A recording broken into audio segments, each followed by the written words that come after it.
Hi friends, welcome to our channel crazy craft. இந்த வீடியோவில் அழகில் சிறந்த பன்மொழி அருள்மிகு ஸ்ரீ திருமலை குமாரசுவாமி திருக்கோவில் பற்றி பார்க்கலாம் வாங்க.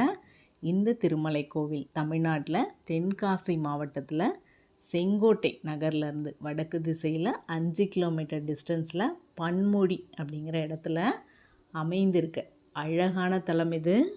நம்ம நார்மலாக திருமலை அப்படின்னாலே வெங்கடாச்சலபதி தான் ஞாபகம் வரும். ஆனால் இந்த திருமலை முருகரை குறிக்குது. இங்கே இருக்க முருகரை திருமலை முருகன் அப்படின்னும் திருமலை முத்துக்குமாரசாமி அப்படின்னு அழைக்கிறாங்க. கண்டிப்பாக குற்றாலம் போயிருந்தால் அந்த ஃபால்ஸில் குளிச்சிருப்பீங்க. இல்லை பக்கத்தில் இருக்க அந்த தென்காசி காசி விஸ்வநாதர் கோவில், இல்லை நடராஜர் பெருமானோட பஞ்சசபையில் ஒன்றா இருக்கிற குற்றாலம் சித்திர சபை, குற்றாலநாதர் கோவில் இதெல்லாமே போயிருப்பீங்க. ஆனால் இந்த தலம் போயிருக்கிறது கொஞ்சம் அரிதான விஷயம். இங்கே இருக்க முருகர் பாலமுருகனாக கையில் வேலோடும் மயிலோடும் காட்சி தரார். மிக பிரம்மாண்டமான கோயில் இது. படிக்கட்டில் ஏறி செல்லும் போதே அங்கங்கே ரெஸ்ட் எடுக்கிறதுக்கு சின்ன சின்ன மண்டபம்லாம் கட்டி வச்சுருக்காங்க. இந்த கோவில் சுமார் 500 அடி உயரமுள்ள ஒரு குன்றின் மீது அமைந்துள்ளது. வீற்றிருக்கும் முருகப்பெருமான் பேரழகின் பிம்பமாக காட்சி தருகிறார். 4 திருக்கரங்கள், வலது முன்கை அபய ஹஸ்தமாக உற்ற துணை நானே என்று அருகில் அழைத்து அருள்மழை பொழியும் சங்கதியை சொல்கிற மாதிரியே இருக்கும். வலது பக்க பின்கை வஜ்ராயுதம் தாங்கி அமைஞ்சிருக்கு.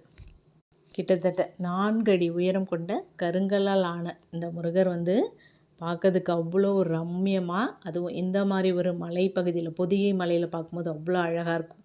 இந்த நெல்லை மாவட்டத்தோட சிறப்பே தாமிரபரணி நதி தான் சொல்லுவோம். ஏன்னா பழங்கால இலக்கியங்கள்லாம் காட்டுற 5 வகை நிலப்பரப்புமே கொண்ட ஒரே பகுதி எதுனா இந்த நெல்லை சீமைன்னு சொல்லுவோம். ஏன்னா பொதிகை மலையை ஒட்டிய திருமலை கோவில் முருகப்பெருமானும் கடற்கரையை ஒட்டிய பகுதியாக திருச்சீரலை வாய் என்று போற்றப்படுற திருச்செந்தூர் முருகப்பெருமானும் நெல்லை சீமைக்கு அணி சேர்த்து அருள் செய்து. சங்க இலக்கியங்கள் எல்லாமே வேலன் என்ற பெயரை அழகுற வெளிப்படுத்துது. குறிப்பாக பார்த்திங்கன்னா திருமுருகாற்றுப்படையில் இலக்கியங்களில் குறிஞ்சி வேலவனுக்கு நோன்பு நூற்று மக்கள் வழிபட்ட அழகை விவரிக்குது. சிலப்பதிகாரம் முருகனோட பெருமைகளை, அவன் அமர்ந்த குன்றுகளின் சிறப்புகளையும் அழகாக கூறுது.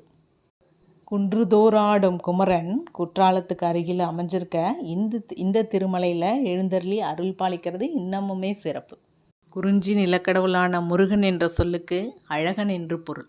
கண்டிப்பாக உங்களுக்கு வாய்ப்பு கிடைச்சா இந்த தலத்தை போய் தரிசிச்சுட்டு வாங்க. நன்றி.